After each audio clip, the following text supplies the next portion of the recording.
എന്തായാലും സിനിമ കഴിഞ്ഞു. നമുക്ക് വേണ്ടി നമ്മളെ കാണാനും ഞങ്ങൾ നിങ്ങളെ കാണാനും എത്തിയിരിക്കുകയാണ്.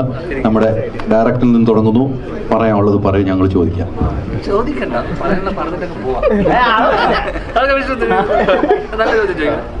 അല്ല, ആദ്യം ഇങ്ങനെ ഒരു സംഗതി ഒരു സ്ക്രീനിങ് വെക്കാന്ന് ധ്യാനം പറഞ്ഞപ്പോൾ എനിക്ക് ഭയങ്കര മടിയുണ്ടായിരുന്നു. കാരണം ഇതുപോലെ തന്നെയാണ് എന്നോട് പറഞ്ഞത്, നമ്മൾ ഇന്റർവ്യൂ ഒന്നും പോകണ്ട, ഇന്റർവ്യൂവിന് പോകരുത്, പ്രൊമോഷനിൽ എനിക്ക് വിശ്വാസമില്ല, പിന്നെ എന്തിനാണ് 42 ഇന്റർവ്യൂ എടുത്തു, 53 ഇന്റർവ്യൂ എടുത്തു, റെക്കോർഡ്. ഫിലിം കമ്പനി ബോംബെ വരെ പോയി. എനിക്ക് തോന്നുന്നു ഇനി ദുബായിൽ പോയിട്ട് ഇന്റർവ്യൂ എടുക്കുന്നുണ്ട്. പിന്നെ അതിനിടയിൽ പറയുകയും ചെയ്തു, അവിടെ തമിഴ്നാട്ടിൽ പറഞ്ഞു കോട്ട് ഞാൻ വേണ്ടെന്ന് വെച്ച പടമാണ്. എല്ലാരും അറിഞ്ഞല്ലേ?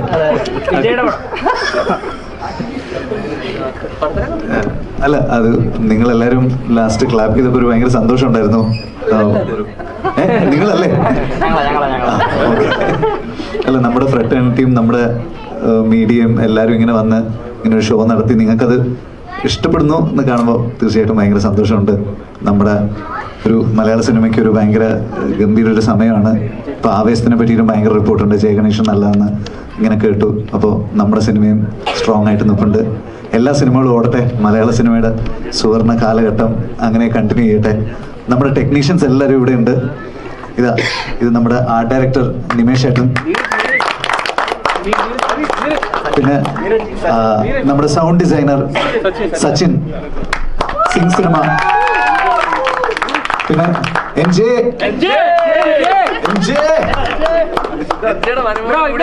സിനിമ ഒരു എന്റെ പെർഫോമൻസ് കണ്ടിട്ട് അവൻ ബോംബെയില് ആമസോൺ പ്രൈമിനോട് സംസാരിച്ചിട്ട് എന്നെ ഫാമിലി മാൻ 3 അത് മെയിൻ വില്ലനാക്കാന്ന് പറഞ്ഞിട്ടുണ്ട്.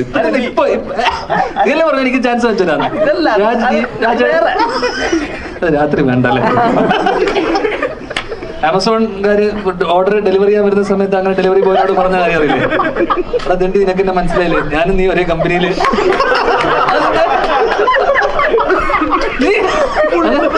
ഇതുകൊണ്ടാണ് ഇന്റർവ്യൂ ഇവിടെ ഒരാള് ഭയങ്കര മിസ്സിങ്. ബേസിൽ ജോസഫ് ലോഡ്ജിൽ റൂം എടുത്തിരിക്കുകയെന്നാണ് കേട്ടത്. എന്റെ പെർഫോമൻസ് കണ്ട് സഹിക്കാൻ പറ്റാതെ ഞാൻ പറഞ്ഞല്ലോ.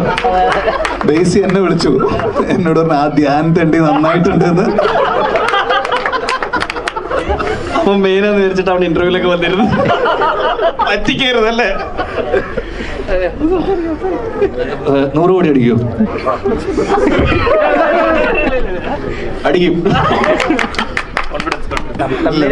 നമ്മുടെ ബാക്കി ടെക്നീഷ്യൻസ് ഇതാ, നമ്മുടെ സ്വന്തം രഞ്ജേട്ടനാണ് ഭയങ്കര ലെങ്തി ആയിട്ടുള്ള സിനിമയും കൊണ്ട് ചെല്ലുമ്പോൾ എന്നെ ഓരോ തവണ രക്ഷപ്പെടുത്തുന്നത്. രഞ്ജേട്ടാ, താങ്ക് യു സോ മച്ച്. പിന്നെ നമ്മുടെ അശ്വത് അവിടെയുണ്ട്, കലേഷ് ഉണ്ട്, ഭഗത് ഉണ്ട്, ഹരി ഉണ്ട്, ശ്രീറാം ഉണ്ടായിരുന്നു. ശ്രീറാം പോയി തോന്നുന്നു. അപ്പൊ നിമിഷന്റെ ആദ്യം തന്നെ പറഞ്ഞു. നമ്മുടെ ADs എല്ലാവരും ഉണ്ട് ഇവിടെ. ADs പിന്നെ വിശാഖിന്റെ സ്വന്തം ജയറാം, അഭയ്, ഷാറൂഖ്, ദൃശ്യ, ശ്രാവൺ, ധനഞ്ജയ്, നമ്മുടെ ഇപ്പോ മലയാള സിനിമയിലെ എല്ലാ തമിഴ് ക്യാരക്ടേഴ്സും ഒന്നും വിടാതെ ചെയ്തുകൊണ്ടിരിക്കുന്ന നമ്മുടെ രാജഗണേഷ് ഇവിടെ ഉണ്ട്. ഞാൻ ആരെങ്കിലും വിട്ടുപോയിട്ടുണ്ടോ? PRO ആതിര, ഞങ്ങളെ കൊണ്ട് 52 ഇന്റർവ്യൂ എടുപ്പിച്ച ആതിര, അനൂപ്, എല്ലാവരോടും താങ്ക്സ് എ ലോട്ട്. അപ്പോ ഒരു ഭയങ്കര സന്തോഷമുണ്ട്.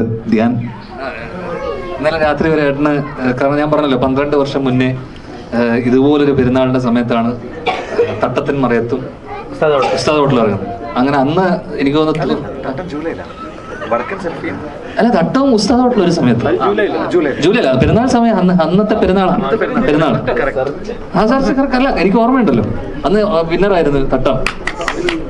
അപ്പൊ ഏട്ടൻ ഇന്നലെ ഭയങ്കര ടെൻഷനായിരുന്നു. പടം ഓടുന്നല്ല, വിന്നറാവോ പറ്റൂലേ, നമ്പർ 1 വരൂ, നമ്പർ 1. ഞാൻ പറഞ്ഞു ടെൻഷൻ അടിക്കണ്ട, ഞാൻ പറഞ്ഞെങ്കിലും വിന്നർ ആക്കിപ്പിക്കുന്നു. അതുകൊണ്ട് നമ്മളാണ് വിന്നർ. അങ്ങനെ ഒരു സംഭാഷണമേ നടന്നിട്ടില്ല എന്റെ അമ്മ. സത്യം ടെൻഷൻ ആയിരുന്നല്ലോ. പിന്നെ നമ്പർ 1 വരും, നമ്പർ 2 ആവുമെന്ന്. ഞാൻ പറഞ്ഞു പടം ഓടുമല്ലോ, എന്താണെങ്കിലും അതുപോലെ ഞാൻ പോവുക.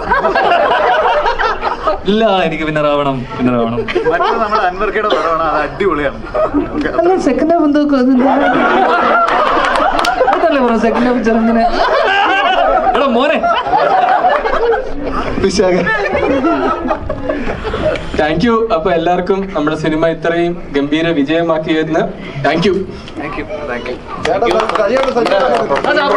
Production control manager.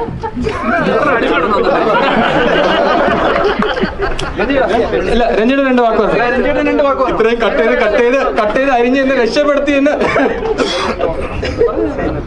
Thank you so much.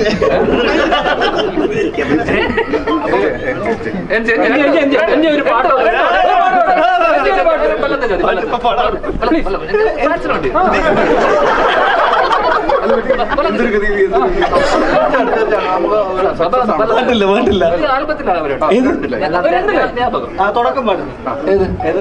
വല്ലാത്ത അല്ല, ഒന്നുമില്ല. ഇതിന്റെ ഇന്റർവ്യൂവിൽ എന്താ പോകാത്തത് കുറെ പേരുടെ അടുത്ത് ചോദിച്ചാൽ സത്യം പറഞ്ഞ ഇവിടെ ഉണ്ടായിരുന്നെങ്കിൽ അത് ഒരു അതിനേക്കാൾ വലിയ എപ്പിക് പരിപാടിയായത്. പക്ഷെ 2 കാര്യം, ഞാൻ ഇത്ര റേഞ്ചിൽ അഭിനയിക്കുന്നത് കണ്ട് അങ്ങനെയല്ല, തിരയില് നമ്മൾ കാണാത്തൊരു ധ്യാന, ഐ മീൻ അതിനുശേഷം വേറൊരു ധ്യാനായിരുന്നു. പക്ഷെ ഇതില് I mean exceeded my expectations. അങ്ങനെയല്ല. പക്ഷെ അതായത് തുടക്കം നിന്റെ കുഞ്ഞിരാമായണത്തിലെ മറ്റു പരിപാടിയൊക്കെ ഉണ്ടായിരുന്നെങ്കിലും വയസ്സായ പരിപാടി ഭയങ്കര കയ്യൊതുക്കത്തിൽ ഞാൻ ഒരു ഇതും കണ്ടിട്ടുണ്ടായിരുന്നില്ല. ഐ മീൻ ഡ്രൈവറിന് പകരം വേറെ ആരെങ്കിലും കാസ്റ്റ് ആയിരുന്നു എനിക്ക് തോന്നുന്നു. അതായത് പ്രശ്നം നീ അഭിനയിക്കുന്നില്ല എന്നുള്ള ആ ഒരു ടെൻഷൻ ഫുൾ ടൈം സൈഡിൽ നീ ചെയ്തിട്ടേ ഷോട്ട് ശരിയാവുന്നുണ്ടോ എന്നുള്ള ഒരു കൺസേണിന്റെ പുറത്ത് വിനീതേട്ടന് പെർഫോം ചെയ്യാൻ പറ്റില്ല വലത് പോയി. പക്ഷെ പിന്നെ സെക്കൻഡ്ലി അല്ല, മെയിൻലി എനിക്ക് പറയാൻ തോന്നിയത് ഇതിൽ ഏറ്റവും ഫീൽ കൊണ്ടുവന്ന ആ ഒരു മ്യൂസിക് ഡയറക്ടറിന്റെ മ്യൂസിക്കിനെ പറ്റി എനിക്ക് ഐ മീൻ ആ ഞാപകം എന്ന് പറഞ്ഞ സോങ്ങും അദ്ദേഹത്തിന് ഒരു വലിയ കൈയടിയും. അമൃത്തിന് ഇവിടെ വന്നിട്ടില്ല.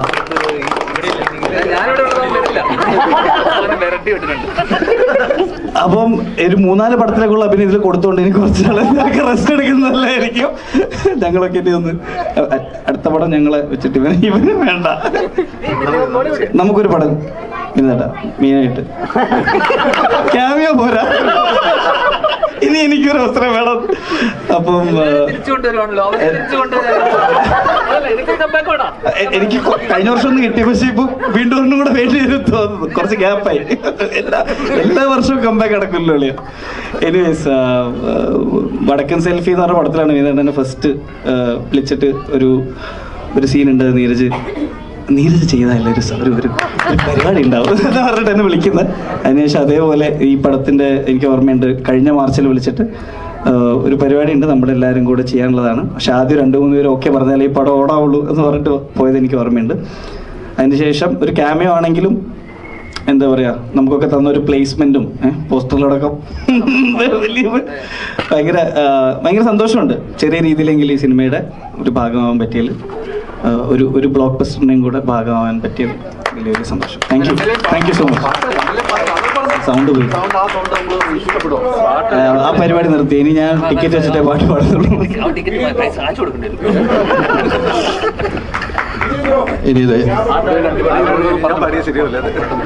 ഒരുപാട് സന്തോഷമുണ്ട്. എനിക്കിപ്പോഴും ഓർമ്മയുള്ള വിനീതേട്ടൻ വിളിച്ചിട്ട് ഇങ്ങനെ അശ്വത്തെ ഒരു മൂന്നാറിലാണ് ഷൂട്ട്.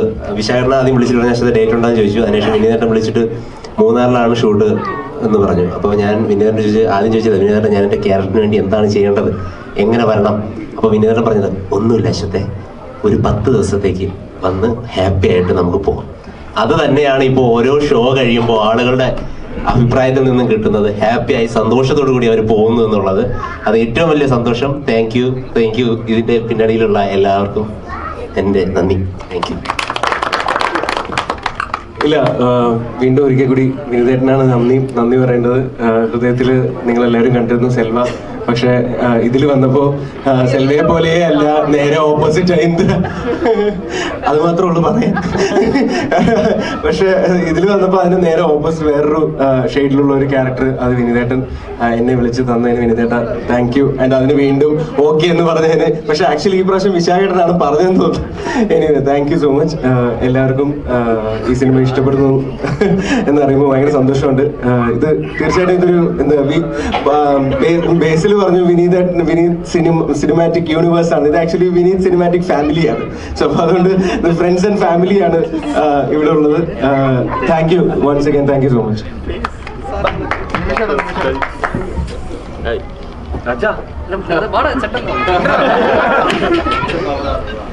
ஆக்சுவலா ஹிருதயம் சரி ஹிருதயம்க்கு அப்புறமா திரும்ப வருஷங்களுக்கு சேஷம்ல ஆக்ட் பண்ணுறது ரொம்ப பிளெஸ்டாக ஃபீல் பண்ணுறேன். So thank you so much.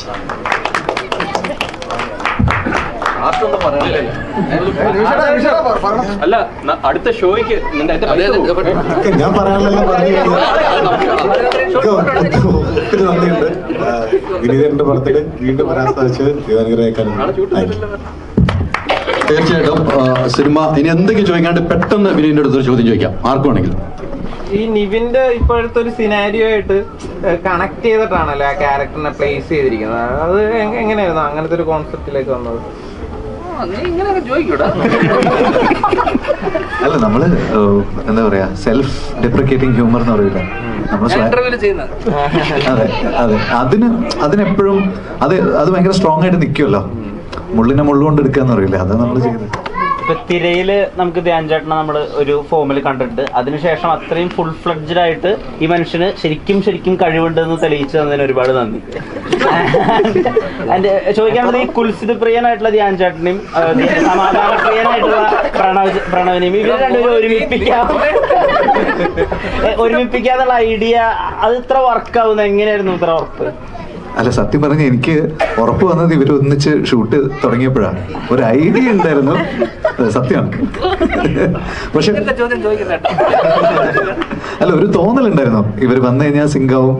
പിന്നെ ധ്യാന എന്തെങ്കിലും പറഞ്ഞു കഴിഞ്ഞാൽ ധ്യാന അപ്പുവിന്റെ ഫാമിലിയിൽ എല്ലാവർക്കും ഭയങ്കര ഇഷ്ടമാണ്.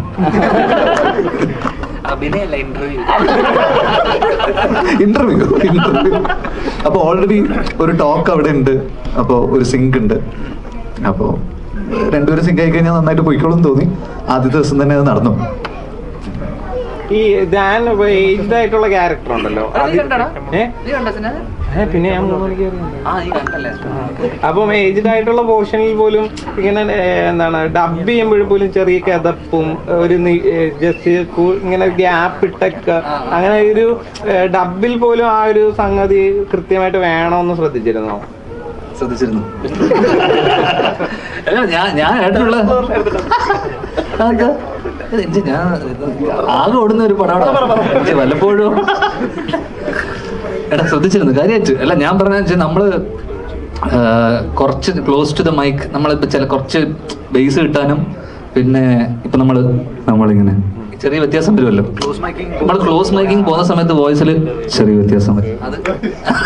അത് വെച്ചാൽ അത് ആക്ച്വലി ഭയങ്കര പണിയുള്ള പരിപാടിയൊന്നുമല്ല. ഏട്ടനപ്പം ക്ലോസ് മൈക്ക് ചെയ്യാൻ പറഞ്ഞ അടുത്ത് വെച്ചിട്ട് പിന്നെ ചെറുക്കനെ പുറത്തുനിന്ന് 2 സിഗരറ്റ് ഒക്കെ വിളിച്ചു കഴിഞ്ഞാൽ ബേസ് കൂടും.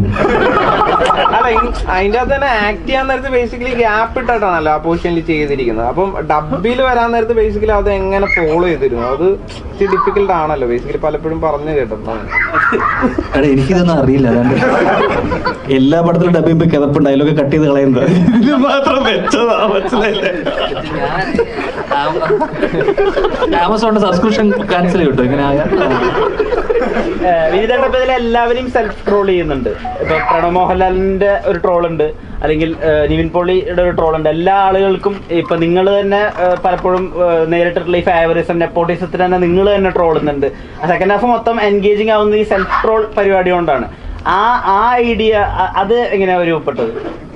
അല്ല, അത് അങ്ങനെ സെൽഫ് റോൾ ചെയ്യുമ്പോൾ അത് നന്നായിട്ട് എൻജോയ് ചെയ്യും. നമുക്കിഷ്ടമാണ്. നമ്മൾ അങ്ങോട്ടും ഇങ്ങോട്ടും കളിയാക്കുമ്പോൾ നമ്മൾ ചിരിക്കുന്നുണ്ടല്ലോ. അത് തന്നെ, അവന്റെ മകൻ ഇവന്റെ മകൻ മറ്റവന്റെ മകൻ പോരെ. അല്ല, ഇത് രണ്ടും ഒന്നാണ്. സോറി. ഇപ്പൊ ഹൃദയം കഴിഞ്ഞപ്പോ പറഞ്ഞിട്ടുണ്ടായിരുന്നു ഞാൻ ഇനി പ്രണവുമായിട്ട് ഒരു സിനിമയും കൂടി ചെയ്യുന്നു. ഇപ്പൊ ധ്യാന്റെ ഒരു ലൈഫ് ടൈം റോൾ എന്നൊക്കെയുള്ള രീതിയിൽ നമ്മൾ മനസ്സിലാക്കുന്ന ചേട്ടന്റെ റോളാണിത്. അപ്പൊ ഇനി ധ്യാൻ ചേട്ടനായിട്ട് ഉടനെ ഒരു പടം ഉണ്ടാവും. ഇനി ദണ്ഡി യാത്ര ധ്യാൻ്റെ കൂടെ ഒരു സബ്ജക്ട്. ഞാൻ ഇപ്പൊ അനിയനെ കുറിച്ച് മറ്റേ ഇന്റർവ്യൂ കണ്ടുന്ന കാര്യങ്ങൾ പറയും. ഇപ്പൊ അനിയനെ കുറിച്ചുള്ള ഒരു അഭിമാന നിമിഷം എന്താണ്? അതാണ് ഈ നിമിഷം എന്താണ് പറയും? അങ്ങനെ ചോദിച്ചാൽ പെട്ടെന്ന് ചോദിച്ചാൽ ഞാനിപ്പോ എന്താ പറയാ? എനിക്കും കേൾക്കണം.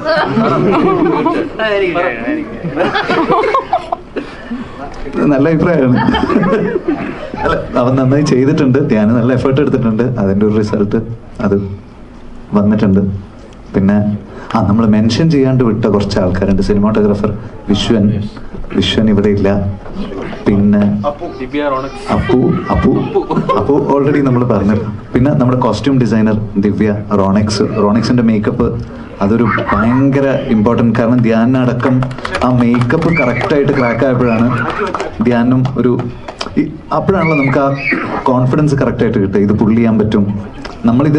ഇവരാണ് എന്താ പറയാ, ഈ ഓൾഡർ ഏജ് പ്ലേ ചെയ്യുന്നതെന്ന് പറഞ്ഞപ്പോൾ എല്ലാവരും അത് ശരിയാവോ ഇതാണ് നമ്മളോട് എല്ലാവരോടും ചോദിച്ചുകൊണ്ടിരുന്നത്. നമ്മളും ആലോചിച്ചിരുന്നു ഇത് ശരിയാവോ, കാരണം നമുക്ക് അറിയില്ലല്ലോ. അപ്പോൾ അതൊരു ഭയങ്കര ഒരു ട്രിക്കി ഡിസിഷൻ ആയിരുന്നു. ഇപ്പൊ ഈവൻ ട്രെയിലർ വിടുമ്പോൾ പോലും നമ്മൾ ധ്യാന്റെ മാത്രം വിട്ടിട്ട് അപ്പുവിൻ്റെത് ഹോൾഡ് ചെയ്ത് വെച്ച് അതും അങ്ങനെ ഒരു ഡിസിഷൻ എടുക്കാൻ കാര്യമാണ്. അതുകൊണ്ടാണ്. കാരണം ഇത് വളരെ കെയർഫുൾ ആയിട്ട് ഡീൽ ചെയ്യേണ്ട ഒരു സാധനമാണല്ലോ. കണ്ടുകൊണ്ടിരിക്കുമ്പോൾ ആൾക്കാർക്ക് തോന്നാൻ പാടില്ലല്ലോ യങ് ആയിട്ടുള്ള ആൾക്കാരെ പ്ലേ ചെയ്തിട്ടുള്ളത്. അത് റോണെക്സ് ഒരു വലിയ ഒരു ടാസ്ക്കാണ് ചെയ്തിട്ടുള്ളത്. പിന്നെ ദിവ്യയുടെ കോസ്റ്റ്യൂം, വിശ്വന്റെ സിനിമാറ്റോഗ്രാഫി, ശ്രിക് വാര്യറിന്റെ കളർ ഗ്രേഡിങ്, നമ്മുടെ സിംഗ് സിനിമയുടെ സൗണ്ട് ഡിസൈൻ. എൻ്റെ അമ്മോ, ഞാൻ ആക്ച്വലി പടം സൗണ്ട് ഡിസൈനിന് മുമ്പ് ബ്ലാങ്ക് ആയിട്ട് കണ്ടിട്ട് എനിക്ക് നല്ല ടെൻഷൻ ഉണ്ടായിരുന്നു. സച്ചിൻ അതിൻ്റെ മുകളിൽ ഇരുന്നതിന് ശേഷമാണ് എനിക്ക് കോൺഫിഡൻസ് വന്നത് ശരിക്കും. അപ്പോൾ Sachin, thank you so much. ജേക്കബിന്റെ സ്വർഗരാജൻ തൊട്ട് എൻ്റെ കൂടെ ഉണ്ട്. ചെറിയ ലാഗുകളൊക്കെ കറക്റ്റായിട്ട് ഹാൻഡിൽ ചെയ്യുന്നത് സച്ചിനാണ്. അതിന് അപ്പോൾ എൻ്റെ എല്ലാ ട്രേഡ് സീക്രട്സും അറിയുന്ന ഒരാളാണ് സച്ചിൻ. അപ്പോൾ അതുപോലെ അമൃത്തിന്റെ മ്യൂസിക് ഇല്ലാണ്ട് ഈ സിനിമയുടെ ആത്മാവ് എന്ന് പറയുന്ന അമൃത്തിന്റെ മ്യൂസിക്കാണ്. പിന്നെ അപ്പു, പിന്നെ ധ്യാൻ, അജു. അതെ, നമ്മളിങ്ങനെ മനസ്സിലാക്കുന്നത് ദാസനും വിജയനും വരുന്നു എന്നുള്ള രീതിയിൽ തന്നെയാണ് സിനിമയില്. അപ്പോ ലാലേട്ടനും ശ്രീനിവാസൻ സാർ എപ്പോ ഈ പടം കാണും? അച്ഛൻ അതെ ലാലങ്കള് എപ്പോ കാണുന്ന അറിയില്ല. അതെ, നമുക്ക് ഉടനെ കാണിക്കാം. അപ്പോൾ സമയം അടുത്ത ഷോ അടങ്ങണം, എന്തായാലും ഈ വിഷു നമുക്ക് തടിക്കണ്ട മോനെ. അപ്പൊ എല്ലാവർക്കും താങ്ക്സ്. ഒത്തിരി സന്തോഷം. ഈ സിനിമ സൂപ്പർ ഹിറ്റ് ആകട്ടെ. ഇതിനപ്പുറത്തേക്ക് 100-ാം ദിവസം ആഘോഷിക്കാൻ ഇങ്ങനെ ഒരു വലിയ ആളിൽ നമുക്ക് ഭാഗ്യമുണ്ടാകട്ടെ.